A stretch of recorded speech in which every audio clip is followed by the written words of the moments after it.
샬롬, 이동춘 목사입니다. 오늘도 여러분의 삶이 주님의 평안으로 가득하시길 기원하며 하나님의 말씀을 나누겠습니다. 오늘 주시는 말씀은 출애굽기 19장 1절에서부터 25절 말씀입니다. 이 말씀 중에 23절에서 25절을 읽겠습니다.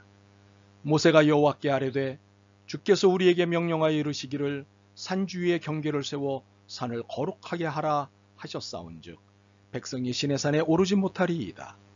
여호와께서 그에게 이르시되 가라. 너는 내려가서 아론과 함께 올라오고 제사장들과 백성에게는 경계를 넘어 나 여호와께로 올라오지 못하게 하라. 내가 그들을 칠까 하노라. 모세가 백성에게 내려가서 그들에게 알리니라. 아멘. 출애굽기 19장 1절로부터 25절 말씀을 본문으로 하나님은 당신에게 그리고 당신은 하나님께 어떻게 하셨습니까? 라는 제목으로 출애굽기 30번째 시간의 말씀을 나누도록 하겠습니다. 이스라엘 자손이 출애굽에 성공한 후 3개월이 되던 때 하나님은 이들을 시내 광야로 인도하십니다. 그리고 그곳 산 앞에 장막을 치게 하십니다. 그리고는 모세를 시내산으로 부르십니다. 부르셔서 다음과 같이 말씀을 하십니다. 너는 이같이 야곱의 집에 말하고 이스라엘 자손에게 말하라. 내가 애굽 사람에게 어떻게 행하였음과 내가 어떻게 독수리 날개로 너희를 업어 내게로 인도하였음을 너희가 보았느니라. 세계가 다 내게 속하였나니 너희가 내 말을 잘 듣고 내 언약을 지키면 너희는 모든 민족 중에서 내 소유가 되겠고 너희가 내게 대하여 제사장 나라가 되며 거룩한 백성이 되리라. 너는 이 말을 이스라엘 자손에게 전할지니라. 3절로부터 6절 말씀입니다. 하나님께서 모세를 불러 하신 말씀에서 하나님이 당신의 백성에게 무엇을 행하셨는지를 볼 수 있습니다. 첫째로 하나님이 당신의 백성을 위해 정의로운 힘을 쓰셨습니다. 억울하게 애굽에 압제당하고 있는 이스라엘을 구하시기 위해 애굽에 10가지 재앙을 내리셨습니다. 이것은 하나님이 의로운 힘을 사용하신 것이지요. 하나님은 힘을 아무에게나 함부로 사용하지 않으십니다. 하나님의 뜻에 합당할 때 사용하시죠. 특히 하나님의 백성이 압제당하는 현장에선 하나님의 정의로운 힘이 나타나십니다. 둘째로 하나님은 당신의 백성을 안전하게 인도하셨습니다. 마치 독수리의 날개 업어 나르듯 안전하게 인도하셨습니다. 독수리의 날개는 크고 튼튼합니다. 그래서 그 날개 위에 앉는다는 것은 안전이 보장되는 것입니다. 더욱이 하늘의 왕으로서 감히 누구도 범하지 못하는 존재입니다. 그러므로 독수리의 보호 아래 있다는 것은 안전 보증이 됩니다. 우리가 하나님의 보호 아래 있다는 것은 안전을 보장받은 것입니다. 셋째로 하나님은 당신의 백성을 당신의 소유로 삼으셨습니다. 설명이 좀 유치하지만 현실적으로 보면 왕이 타고 온 차는 종이 타고 온 차에 비해 그 대접이 다릅니다. 마치 왕처럼 대접을 받습니다. 종의 차는 종처럼 취급을 당합니다. 하나님은 만왕의 왕이십니다. 온 세상의 주인이십니다. 이 하나님의 소유가 된다는 것은 하나님처럼 대접을 받는다는 것을 의미합니다. 넷째로 하나님은 당신의 백성을 상대로 한 약속을 이행하셨습니다. 내 언약을 지키면 이라는 말씀은 이미 하나님이 우리를 상대로 약속을 하셨다는 것을 말하는 것이고 이 약속을 충분히 지키고 계심을 전제로 하는 명령입니다. 중요한 것은 하나님은 약속에 충실하시다는 사실입니다. 이는 약속을 어기시는 일이 없고 한 번 하신 약속에 대해 변함이 없음을 의미합니다. 그러므로 우리에게 해주신 약속은 그 어떤 것이든 불안해하고 의심할 필요가 없습니다. 믿고 기다리면 다 이루어지게 돼 있습니다. 다섯째로 하나님은 당신의 백성을 제사장 나라요 거룩한 백성이 되게 하셨습니다. 제사장이란 백성을 대표해서 하나님을 뵐 수 있는 영광스러운 직임입니다. 거룩한 백성이란 하나님을 만날 수 있는 충분 조건을 갖춘 상태의 백성입니다. 그러므로 우리로 늘 하나님을 뵐 수 있는 특권을 누리게 해주셨다는 사실입니다. 왕을 아무 때나 뵐 수 있다니 참으로 은혜입니다. 이처럼 하나님은 우리에게 모든 것을 먼저 해주셨고 해주고 계십니다. 그리고 나서 우리에게 요구하시는 바가 있습니다. 그것은 단 한 가지입니다. 하나님의 말씀을 잘 듣고 하나님과 맺은 언약을 지키는 것입니다. 참으로 하나님의 요구 조건은 간단합니다. 절대로 복잡하고 어렵지 않습니다. 마태복음 10장 30절을 봅니다. 내 멍에는 쉽고 내 짐은 가벼움이라. 주님께서 우리에게 요구하시는 멍에와 짐은 쉽고 가볍습니다. 결코 어렵고 무겁지 않습니다. 문제는 이것을 복잡하고 어렵고 무겁게 생각하는 우리의 태도입니다. 오늘 본문은 이것에 대한 에피소드를 소개합니다. 모세는 하나님의 명령을 받들어 시내산에서의 첫 번째 메시지인 4절에서 6절을 백성들에게 전달했습니다. 그러자 백성들은 일제히 아멘!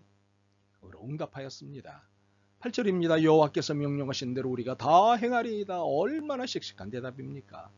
이 대답을 모세가 하나님께 보고드리자 하나님이 모세에게 5절의 요구에 준하는 삶의 구체적 지침을 내리십니다. 요약하면 성결하고 옷을 빨고 셋째 날을 기다리고 하나님이 정하신 경계를 침범하지 말라는 요구입니다. 첫째, 성결을 요구하셨습니다. 성결은 거룩하고 깨끗한 것을 말합니다. 하나님 당신의 백성이 제사장 나라여 거룩한 백성이 되게 하셨지만 이것의 유지는 백성들의 성결을 유지할 때만 가능한 것입니다. 제사장 나라가 되고 거룩한 백성이 되는 것은 은혜가 분명합니다. 은혜가 행위를 배제하는 것은 아닙니다. 은혜가 은혜되게 하는 행위가 필요합니다. 성결은 행위입니다. 옷을 빤다는 것은 깨끗한 삶, 즉 도덕적 삶을 말합니다. 단순히 영적인 성결만을 의미하는 것이 아닙니다. 사회적으로 인정받는 삶, 즉 도덕적 삶이 순결해야 합니다. 우선은 세상에 세워놓은 도덕적 기준에 충족되어야 합니다. 물론 우리는 세상의 기준을 능가하는 도덕적 삶을 살아야 합니다. 그러나 세상에 세워놓은 도덕적 기준에도 미치지 못한다면 이는 심각한 일이 아닐 수 없습니다. 그러므로 영적인 삶과 더불어 도덕적 삶은 주님께서 강력하게 요구하시는 삶의 태도입니다. 둘째, 하나님의 강림을 기다릴 것을 요구하셨습니다. 이는 하나님의 임재와 음성을 사모하라는 것입니다. 임재라는 것은 지금 함께 하심을 말합니다. 하나님이 지금 나와 함께 하셔서 내게 말씀하시는 은혜를 입는다는 것은 모든 그리스도인들의 로망이어야 합니다. 하나님을 믿는다고 하면서 하나님이 함께 하심을 두려워하거나 회피한다면 이는 보통 심각한 일이 아닐 수 없습니다. 그러므로 우리가 하나님의 임재를 사모하느냐 회피하느냐에 따라 나의 영적 상태가 가늠될 수 있습니다. 성결과 임재의 사모는 불가분의 관계입니다. 거룩함과 깨끗함을 위해 노력하는 사람은 하나님의 임재를 사모하며 하나님의 음성 듣기를 즐거워합니다. 반대로 깨끗함과 거룩함을 위해 노력하지 않는 사람은 하나님의 임재를 두려워할 수밖에 없습니다. 셋째, 이것은 하나님과의 언약에 있어 제일 중요한 것인데 하나님이 정하신 경계를 침범하지 말라고 요구하셨습니다. 이는 다른 말로 하나님의 영역을 침범하지 말라는 말입니다. 하나님의 영역이 무엇입니까? 무한, 영원, 심판, 죄사함, 영생, 성공, 승리, 1년 365일, 주님의 날, 재물, 이런 것 등입니다. 이러한 하나님의 영역을 침범할 경우 죽음이라는 파국을 맞는다고 경고하셨습니다. 12절입니다. 그 경계를 침범하지 말지니 산을 침범하는 자는 반드시 죽임을 당할 것이라. 이것은 누구를 막론하고 적용되는 규정입니다. 나라와 나라 사이에는 국경선이라는 것이 있습니다. 이 국경선은 이 나라와 저 나라의 영역을 표시하는 구분선입니다. 이처럼 하나님의 나라에는 침범할 수 없는 영역이 있는데 무한, 영원, 심판, 죄사함, 영생, 성공, 승리, 1년 365일, 주님의 날, 재물 등과 같은 것이 그것입니다.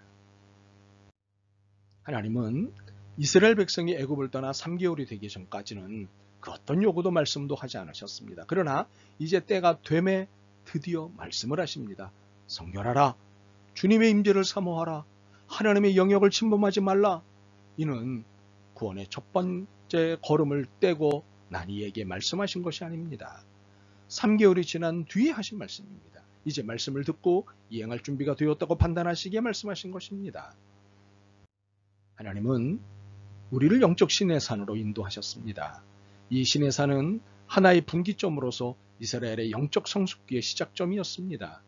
하나님이 오늘 우리를 영적 시내산에 이르게 하신 데는 중요한 이유가 있으십니다. 그것은 이제는 너의 성숙을 보여라는 주문입니다. 이것은 여러분이 영적 성숙기에 접어들었다는 것이고 이제부터는 자발적 도덕성, 의도적 순결성, 적극적 신실성을 보여줘야 한다는 주문을 하신 것입니다.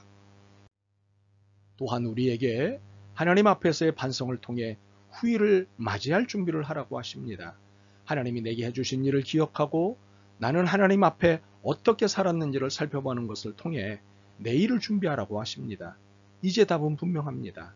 삶의 성결, 주님의 임재의 기다림, 하나님의 영역을 침범하지 않기 등이 결심되고 실행되어야 합니다.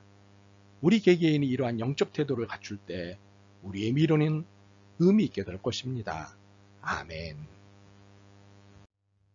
주님, 주님의 가르치심과 지도하심에 순종하지 못했음을 고백합니다. 용서하옵소서. 이제 성숙한 믿음을 보이는 삶을 살겠습니다. 인도하옵소서. 예수 그리스도의 이름으로 기도드립니다. 아멘. 오늘도 여러분의 믿음과 삶을 응원합니다. 사랑합니다.